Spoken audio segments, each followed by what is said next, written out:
Morning students. BEd first year अर्थात BEd प्रथम वर्ष बीएड फर्स्ट ईयर में पेपर 6 जिसका नाम है जेंडर स्कूल एंड सोसाइटी अर्थात लिंग विद्यालय और समाज यूनिट 3 इकाई 3 के अंतर्गत आज हम जानेंगे laws of programme for children within the framework of human rights अर्थात मानवाधिकार की रूपरेखा में बच्चों से संबंधित नियम व कार्यक्रम। बच्चों के समुचित विकास एवं उसके अधिकार पर ध्यान देने की सर्वाधिक आवश्यकता का अनुभव करते हुए विश्व के अनेक राजनेताओं और चिंतकों ने इस पर विचार किया तथा उनसे संबंधित दस्तावेज भी प्रस्तुत किए।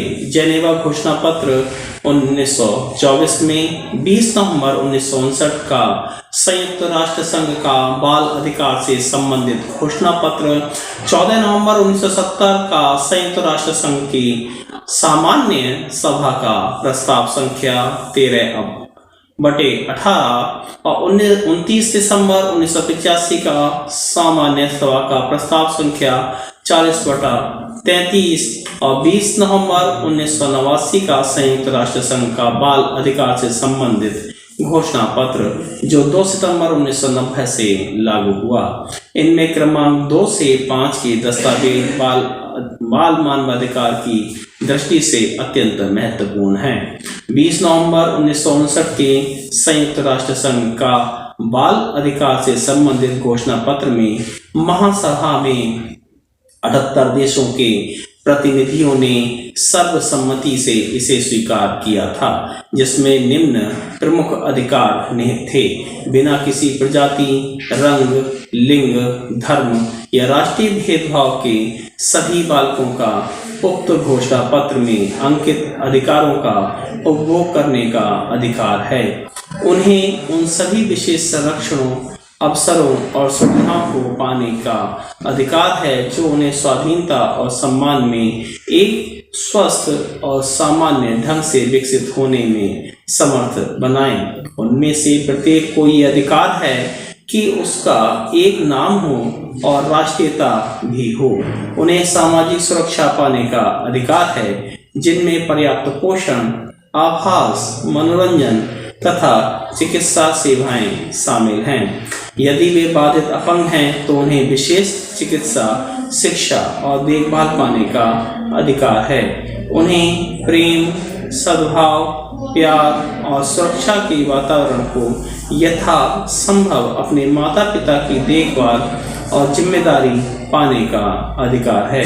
विपत्ति कालों में उन्हें तुरंत सुरक्षा और राहत पाने का अधिकार है। उन्हें निःशुल्क शिक्षा, मनोरंजन तथा व्यक्तिगत क्षमताओं को विकसित करने के लिए समान अवसर पाने का अधिकार है। उन्हें किसी भी प्रकार के प्रजातीय, धार्मिक और अन्य प्रकार के भेदभाव से सुरक्षा पाने तथा शांति और विश्व हिंदुत्व की एक भावना में पाले पोसे जाने का अधिकार है। उन्हें सभी रूपों में बहिष्कार, क्रूरता और शोषण के विरुद्ध सुरक्षा पाने का अधिकार है।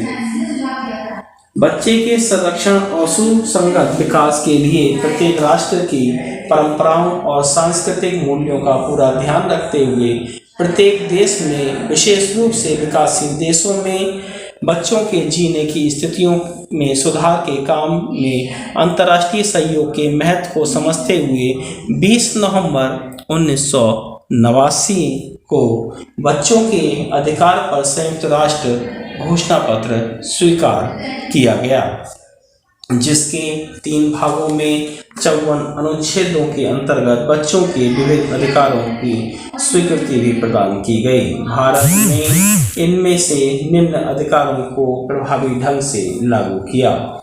6 से 14 वर्ष तक के सभी बच्चों को अनिवार्य एवं निःशुल्क शिक्षा प्राप्त करने का अधिकार, किसी भी विद्यालय में सभी बच्चों को बिना किसी भेदभाव के प्रवेश पाने का अधिकार, किसी भी विद्यालय में किसी भी बच्चे को बिना उसकी इच्छा या उसके अभिभावक या माता पिता की अनुमति के बिना किसी धर्म या धर्म संबंधी क्रियाकलाप में भाग लेने का पूर्ण स्वतंत्रता।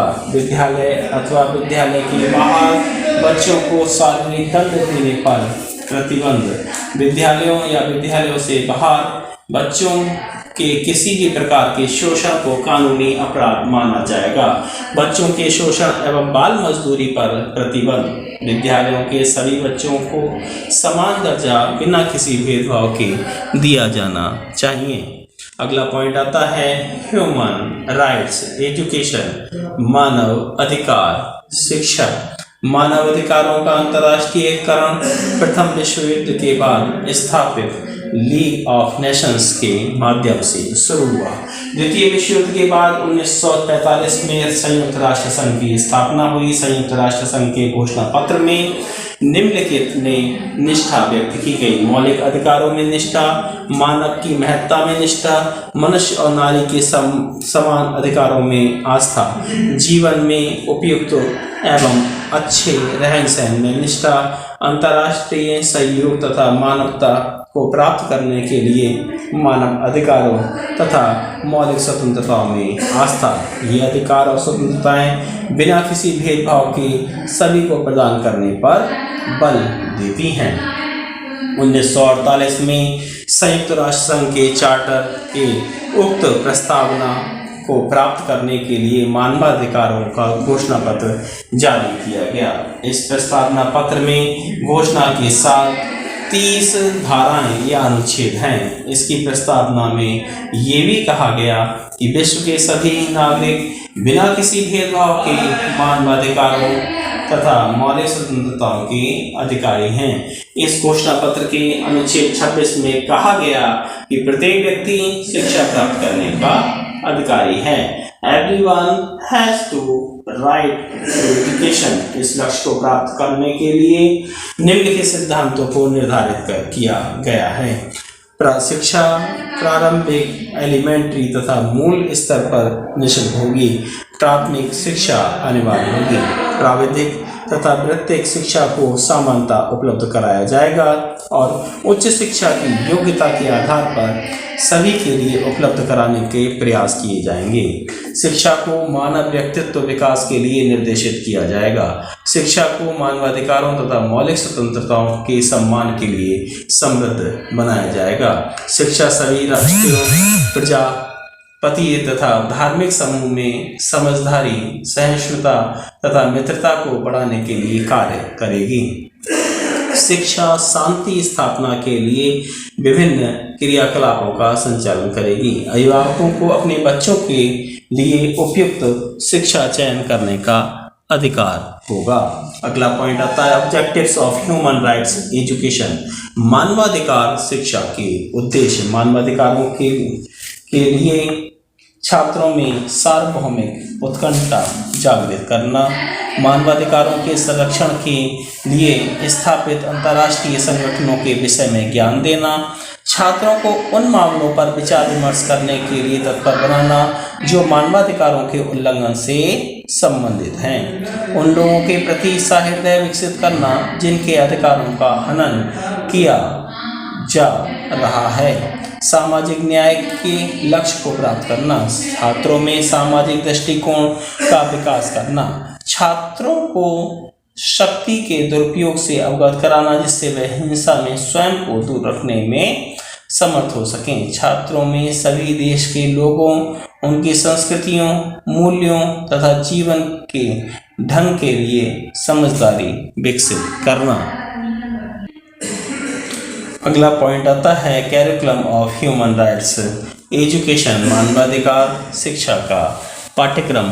मानवाधिकार शिक्षा में निम्नलिखित तत्वों को स्थान दिया जा सकता है: संयुक्त राष्ट्र संघ का चार्टर, मानवाधिकारों का घोषणा पत्र 1948, मानवाधिकारों से संबंधित अन्य अनुबंध, भारतीय संविधान में निहित मौलिक अधिकार एवं कर्तव्य, नागरिकों को प्राप्त विधेयक लीगल उपचार, राष्ट्रीय मानव अधिकार आयोग 1944, विधिक साक्षरता, लीगल लिटरेसी, लोकतंत्र, अल्पसंख्यकों के अधिकार, सांस्कृतिक समूह और विभिन्न राष्ट्रों के महान व्यक्तियों की जीवनियाँ, मानवाधिकार आंदोलन।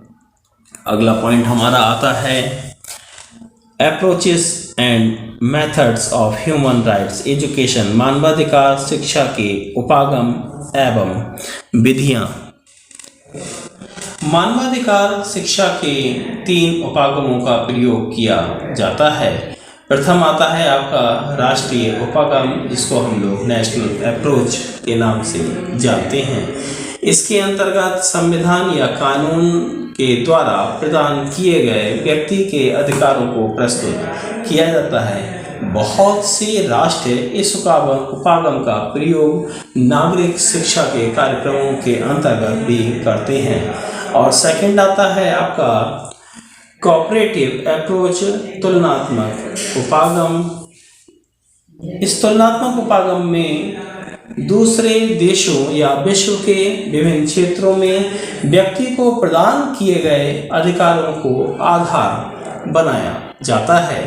इसमें विभिन्न देशों की समताओं और विषमताओं को स्पष्ट किया जाता है। और इसी क्रम में तीसरा पॉइंट हमारा आता है इंटरनेशनल अप्रोचेस, अर्थात अंतर्राष्ट्रीय उपागम। इसमें संयुक्त राष्ट्र संघ के द्वारा 1948 में जारी किए गए मानवाधिकार घोषणा पत्र के अध्ययन पर विशेष रूप से बल दिया जाता है। इसके साथ राष्ट्रीय उपागमों की तुलना भी की जाती है। अगर हम राष्ट्रीय उपागम की तुलना करते हैं तो वो भी सही नहीं माना जाएगा। मानवाधिकार शिक्षा के लिए शिक्षा संस्थाओं के व्याख्यान के अतिरिक्त सामूहिक तकनीकी पर भी बल दिया जाता है। जिन तकनीकों पर बल दिया जाता है उसमें आता है आपका सामूहिक विचार विमर्श, जिसको हम लोग ग्रुप डिस्कशन के नाम से जानते हैं, सेमिनार, सिम्पोजिया, केस स्टडी पद्धति, अभिनय और वाद विवाद, प्रतिवेदन तैयार करना और प्रदत्त कार्य। Thanks for watching. धन्यवाद।